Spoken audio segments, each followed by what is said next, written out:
The second piece of business I have to address is about a video I made a while back with fellow YouTubers Nightmare Fuel, Billy Bong, Rationality Rules, Holy Kool-Aid, Rachel Oates, Bionic Dance, Zoe Does Life, Professor Stick, Genetically Modified Skeptic, Emperor Atheist, Inane Dragon, Prophet of Zod, Godless Engineer, KOism, The Savage Atheist, and The Geek Room, called Imagine a World. The video, which I'll link in the description box, was about imagining a world without religion or superstition. Each creator began their clip with Imagine a World and filled in something they thought the world would be better off without. This video has been flagged into a limited state, which means the comments, ratings, and share features have been turned off, and YouTube won't recommend it to anyone. On top of that, it received a legal complaint and has been blocked from view in several countries. Luckily, neither of these things has resulted in any sort of strike against my channel, which is good, but it's still garbage. I'll cut and paste the original emails into the first comment on this video so you can all read it for yourselves.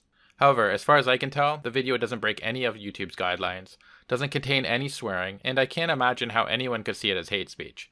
There's nothing hateful about it. I can see someone disagreeing with its central message, but to consider it hate speech is just, well, unbelievable to me. So I'm going to place the link to the video in the description box, and if you want to mirror it on your channel, I would appreciate it. If you haven't seen it, please give it a watch, and if you think YouTube was right and it should be considered offensive hate speech, then that's cool. But if you don't, then please mirror it if you can. I think false flagging on YouTube has got to be challenged. It happens far too often, and the only way I can see to challenge it is to come together as a community of YouTubers who are tired of having their speech silenced or muted by offended snowflakes, and say enough. You can false flag one channel, but then that same video will appear on multiple channels, and now those false flaggers will have their work cut out for them if they want to rid YouTube of that video altogether. In the meantime, I've appealed the decision, so I'll have to wait for YouTube's final decision. When I receive an answer, I'll be sure to let you all know. Thank you to everyone who supports this channel. Please share this video around, especially to other content creators, and I hope it gets sorted out soon.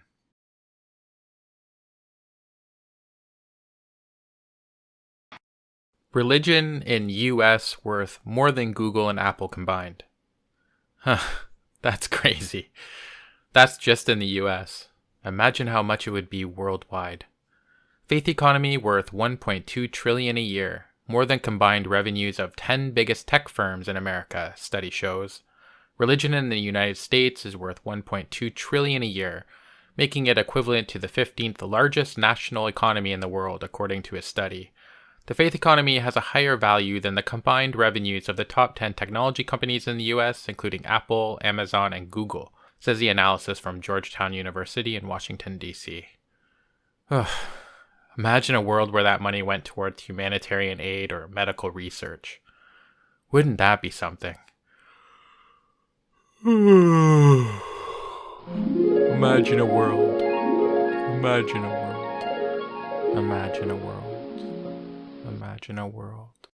Imagine a world where you never read the headline, Faith-healing parents charged with murder in death of premature twin baby. The Mitchells, driven by religion, failed to send for medical aid when their newborn baby stopped breathing. The baby died mere hours later. If not for the intervention of the medical examiner, her twin sister may have died as well. This is nothing new. The mother's own sister was sentenced to 6 years in prison for the death of her newborn son. Worse, the majority of states have laws protecting parents and religious leaders from prosecution for child neglect, abuse, or even death for withholding medical care on religious grounds. And abetted by this legal cover, at least 140 children have died of perfectly treatable medical conditions in the United States from 1975 to 1995. Imagine a world without needless suffering from faith healing.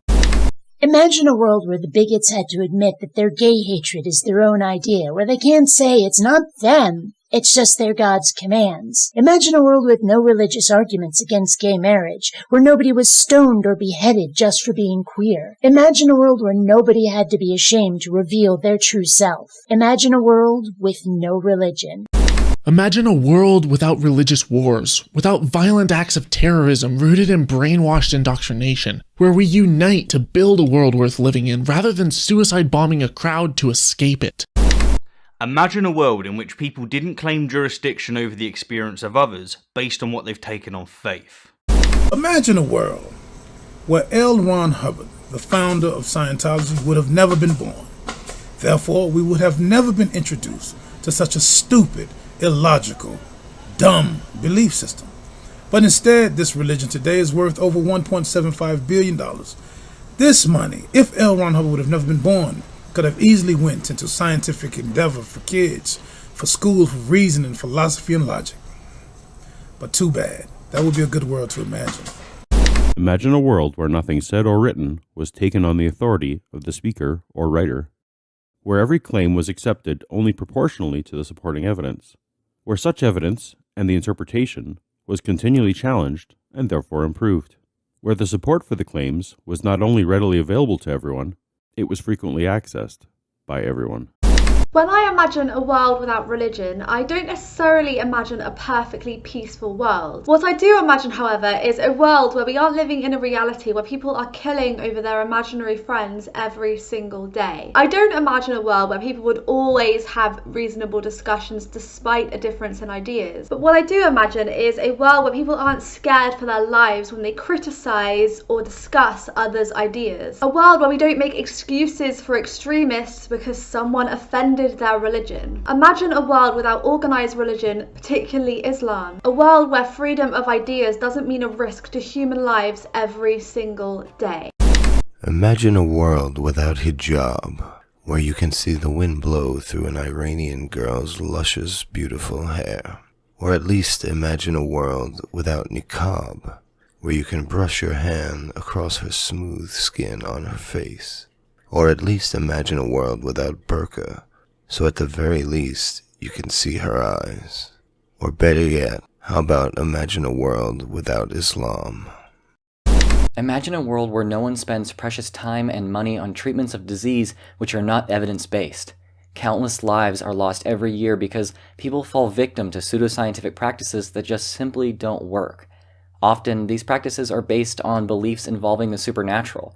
Regardless of their origin, though, practices without an evidential basis are dangerous when relied upon as medical treatment. As a result, effective treatments are disregarded, and fatal diseases are allowed to run their full course, ultimately tearing grandparents from their grandkids, tearing mothers and fathers from their children, and in strokes of the cruelest form of cosmic injustice, tearing children from all those who cherish them above all else. Envision a reality where no belief in pseudoscience or the supernatural, which allow for such offenses to humanity, exist. And ask yourself, would such a reality be one with fewer atrocities in favor of greater health and happiness?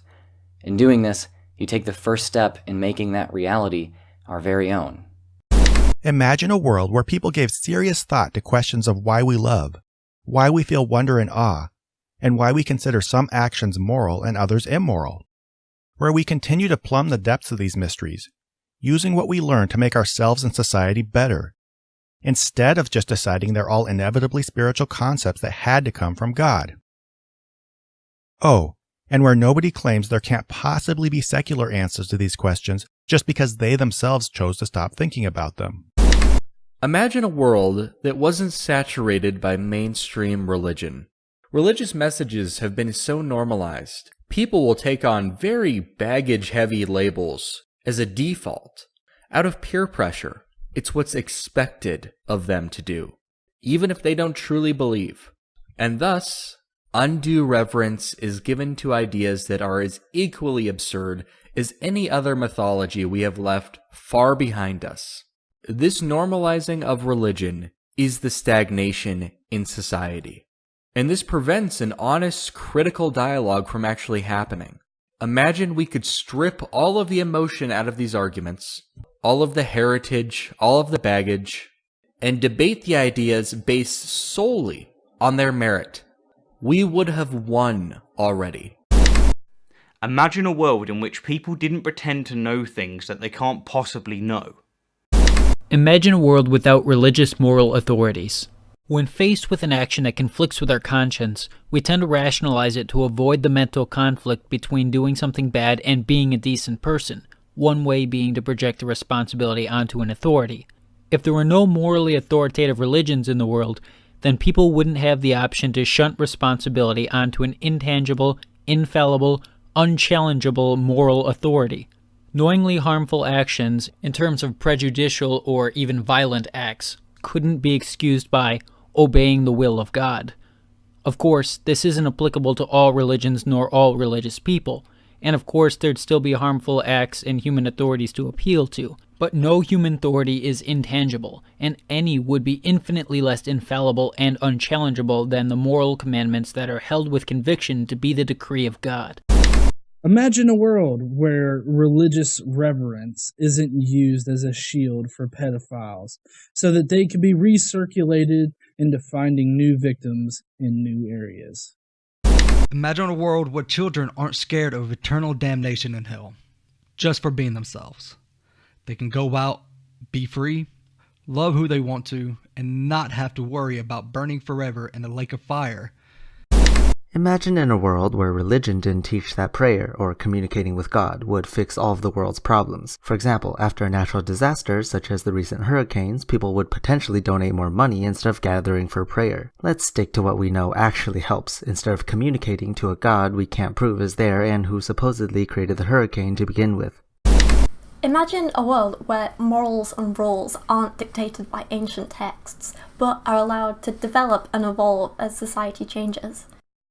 Can you imagine how far along medicine would be if religion hadn't stepped in the way of stem cell research? Granted, we'd be farther along with regards to all medicine, but my focus is actually stem cell. There's so many things that stem cells can do. I myself took a bullet to the knee, and I was told last year that there's now a new therapy to basically regrow my knee. All pain would stop, my nerve cells would grow back. And my doctor told me that if it wasn't for all the blocking advances, this probably could have happened years ago. It's absolutely infuriating, the fact that someone's religious views have basically kept me and others in pain. I mean, this is something that could stop pain. It could help with cancer. They're doing research on stem cells versus cancer. I think about things like Huntington's disease and Parkinson's. Could stem cells help in that? How far would we have been if this field was not grinded to a halt by the religious? How much farther would we be? And if it were to suddenly stop, no more opposition, imagine how far we could go.